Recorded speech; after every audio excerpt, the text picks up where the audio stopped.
Today we're going to take you behind the scenes in a professional bike fitting so you can tell whether you think it's worth the money. For me, this is a great experience because I've had a lot of trouble on my bike over the last 12 months training for an Ironman and in the Ironman itself. So for me, my money's on yes, it is well worth it. And as you'll see in this video, there's a lot more to it than what I ever thought there would be. So enjoy this video and you'll see why I think everyone should get a professional bike fitting. Getting a bike fitting is probably the most important thing you'll do outside of getting your bike in the first place. Because whilst the type of bike you buy is really important and money does buy better quality at the end of the day, how you fit to that bike will make all the difference between you really enjoying riding your bike and not so much enjoying riding your bike. So stay tuned and we'll run through what a professional bike fitting should encompass and why I think it's the best money you'll spend outside of buying your bike in the first place.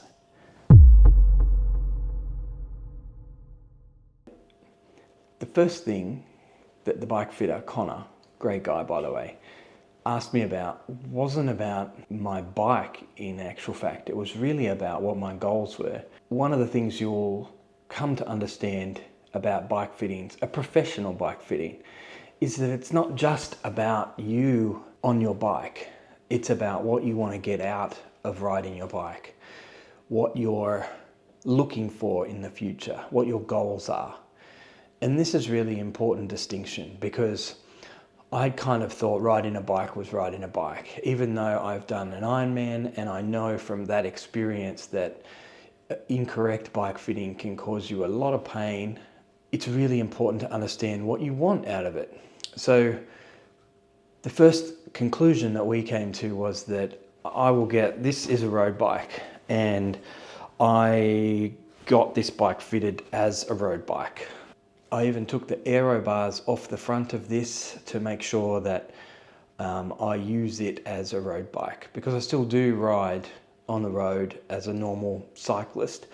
Connor basically said that you will never get this to fit like a time trial bike because it's not designed for that purpose. And whilst you can use aero bars, and some people are luckier than others in terms of their aerodynamics and the fit of the bike, I personally will never be able to make this bike work for me as an aero bike or a time trial bike, TT bike, triathlon bike, whatever you want to call it. It'll never quite meet those needs. And that's part of the reason why I ended up with a lot of pain towards the end of my 180 kilometers in the Ironman. One of the other contributing factors to this, for me in particular, is that I don't have any hip flexibility or ankle flexibility.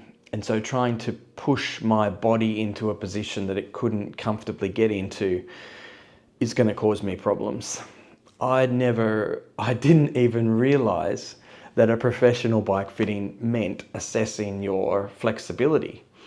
And not just my touch my toes kind of flexibility, but my ability for my hips to move in a certain way or my ankles to move in a certain way, because those two variables make a big difference in terms of what kind of bike or what kind of fit you're going to have. Things like the crank length, where your seat post sits, where your seat sits in relation to that, all of those things change based on your hip flexibility and your ankle flexibility. And so I genetically have poor flexibility in that space, as you can see here.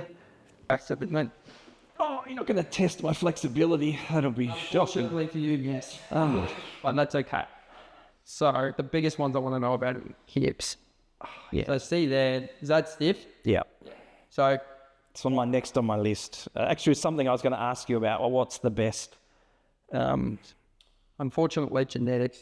So like it's so hard because something like that, that's a block. That's okay. That's not the problem.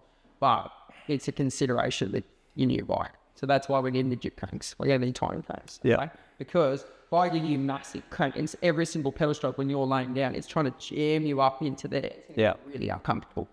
So you can't open your hips up more, like, oh, really? You can open it like muscularly, but if it's hitting a bony block, which is that there. Ah, okay. So it's not me. It's not just because I'm lazy and don't stretch. That's your pelvis. Ah, okay. Listed tight. Well, that's already tight. Yeah, that's a bit tight. That's lazy. Yes. That's different. That's all right. Because I knew my hips were not, flexible, but I always just thought, I just don't stretch them. But They're not going any further than that. it's good to know that that's a genetic thing that you. Fine. Okay. So there's like a soft, spongy infield there. Yep. This will be a bit uncomfortable, but that's soft and spongy. That's Okay. Well, there you go.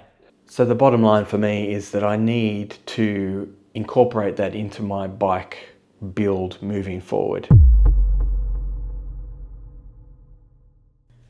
Now we know what our limitations are and what our goals are. Now we need to find out what our current position on the bike is. And so Connor put these little sensors all over my right hand side, and then we went and did some pedaling and got a recording.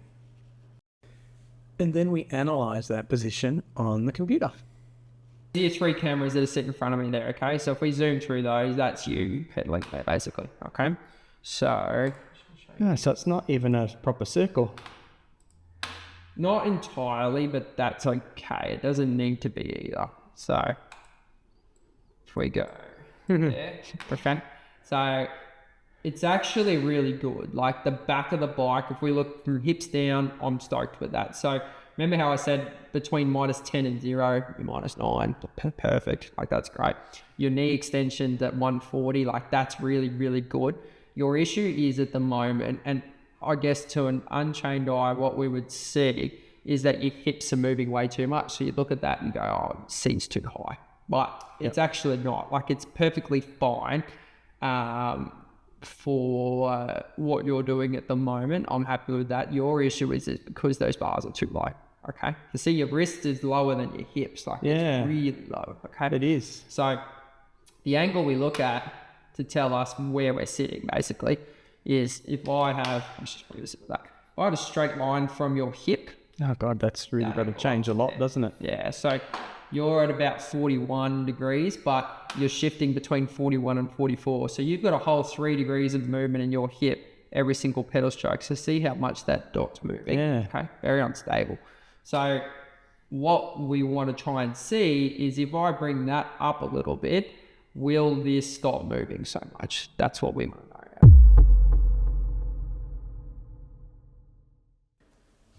Once Connor had been through all of the recording and we'd looked at all of that information, he went about making some changes to my bike.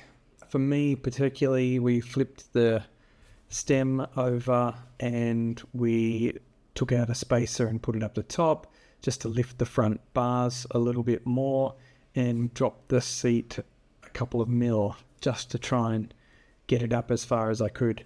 We couldn't make all the adjustments that he wanted on that day because I also need to have wider handlebars. I need to go to 46 and also need to get a slightly longer stem, 1 or 2 centimeters longer. So there were a couple of things that we couldn't make those changes on the day, but we made as many as we could to adjust the overall position on the bike. Once we made all the changes, I jumped back on the bike and gave it a bit of a test run to see how things felt. That feels a bit yeah. Yeah, it feels very comfortable. Just think about that pedaling swim again. That's probably the key thing I want to do. The hand position and everything is great. Just nail that pedaling forward. Have to remember that. It's fun. Really good. Oh God. Good at that. It's good.